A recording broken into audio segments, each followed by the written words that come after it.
Hi. Um, right now I'll show you how you can adjust your basic ISPF settings, which can help you to enhance or improve your experience with ISPF navigation. The two options we'll be talking about is the position of the option line in ISPF panels and how to navigate to the ISPF action bar, which is this menu on the top. So I'm logged on to my system. I'm located in the dataset list utility, which is usually option 3.4 in ISPF menus.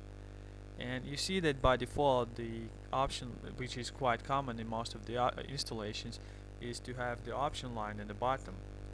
I found myself that it's not really convenient to have the option line in the bottom, and I usually change it to the top. I put it on the top whenever I'm first logged on to the system, and this really helps me to navigate in an ISPF environment.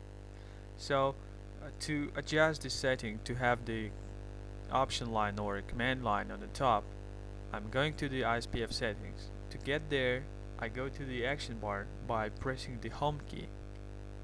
Alright, and I press Ctrl key, which means the enter key on my 3270 emulator, and I press enter to get to the settings. So I get to the ISPF settings panel where I can adjust various ISPF settings, and the option I will be changing is the command line in the bottom, and as you can see this option is already set, so that's why the command line in the bottom obviously. So to unset this option, I just put the cursor in the position with the slash sign, and I just erase it using the space bar, and I'm pressing enter. The option takes immediate effect, and you already see that the command line appeared in the top. So to go back to the panel where I was, I press PF3. Alright, so I got back to the dataset list utility, and I see my option line on the top, which I found myself is just really convenient.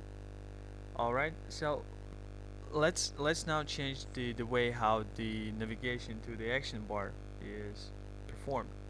So if I press the home key, as we did already before, the cursor is positioned on the action bar, on the first item in the action bar.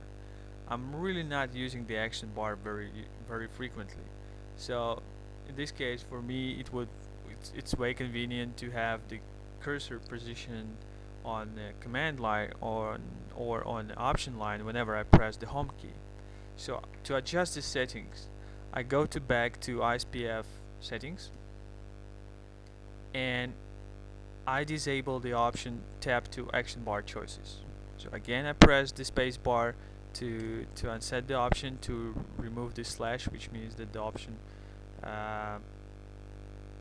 which option is in effect. So press the enter, option is disabled, I press PF3 key, and I've got back to the dataset list utility. And now if I press the home key, I'm not getting to the action bar choices, but actually I'm getting to the option line. And just to show you, I'm going back to the field where I need to enter the dataset.